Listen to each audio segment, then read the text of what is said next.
Proses pembelajaran yang bisa dikembangkan di KPH Wilayah Sintang Utara dari pengalaman kami selagi bertugas di KPH Kuburaya adalah yang pertama, kami sudah membuat standar operating procedure. Kemudian yang kedua, kita juga sudah menyusun rencana operasional. Cuma rencana operasional ini memang kita integrasikan dalam dokumen RPHJPD, Rencana Pengelolaan Jangka Pendek dari KPH Wilayah Sintang Utara. Jadi itu yang kedua. Kemudian yang ketiga, kita juga sudah membuat peta rawan karhutla. Peta rawan karhutla ini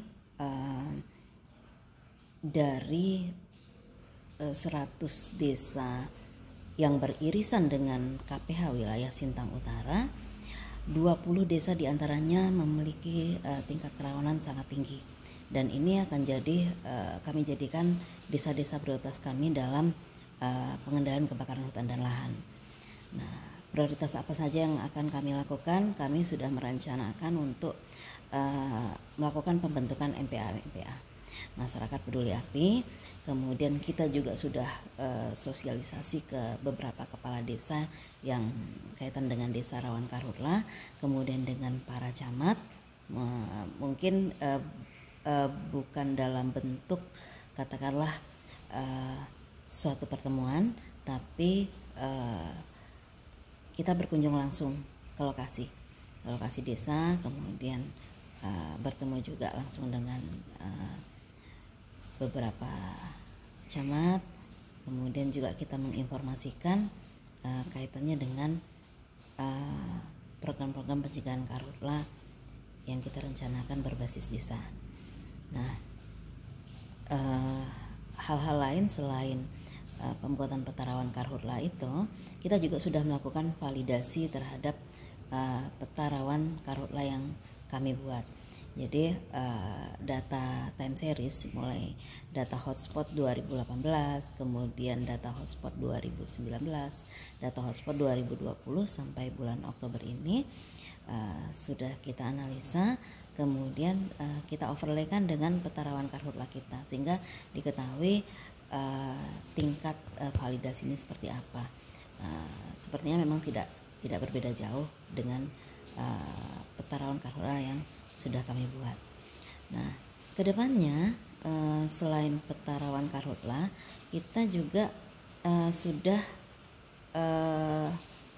akan membuat peta eks areal terbakar, tapi ini masih dalam pendataan. Jadi setiap rekan-rekan brigade KPH Sintang Utara itu melaksanakan patroli, kita tetap menggunakan peta aksesibilitas. Jadi yang kami adopsi dari KPH Kuburaya sejauh ini adalah peta rawan karhutla, kemudian validasi peta rawan karhutla berdasarkan time series data hotspot selama 3 tahun untuk wilayah KPH Sintang Utara dan sekitarnya. Kemudian adalah peta aksesibilitas. Jadi kita membuat peta akses khusus untuk KPH wilayah Sintang Utara dan sekitarnya. Kemudian kita menggambarkan jalan-jalan mana saja yang mudah dilewati, jalan-jalan mana saja yang terdekat, yang aksesnya relatif mudah. Kemudian juga selain jalan, kita juga memetakan sumber air, kemudian memetakan areal-areal eks karhutla, kemudian potensi sumber daya pengendalian karhutla.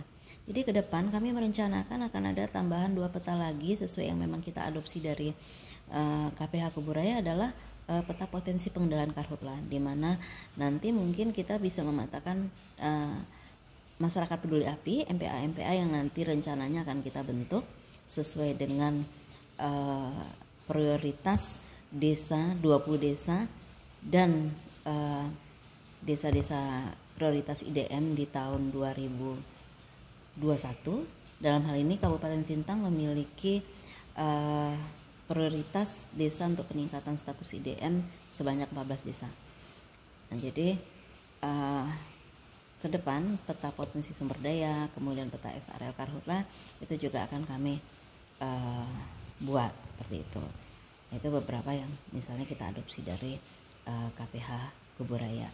Nah, program-program yang lain masih berupa inovasi adalah program agroforestry. Jadi kalau memang di Lingga itu ada kopi, di daerah Ketungau Tengah itu ada lada, Ketungau Hulu juga potensi lada, ada karet, jengkol, dan petai.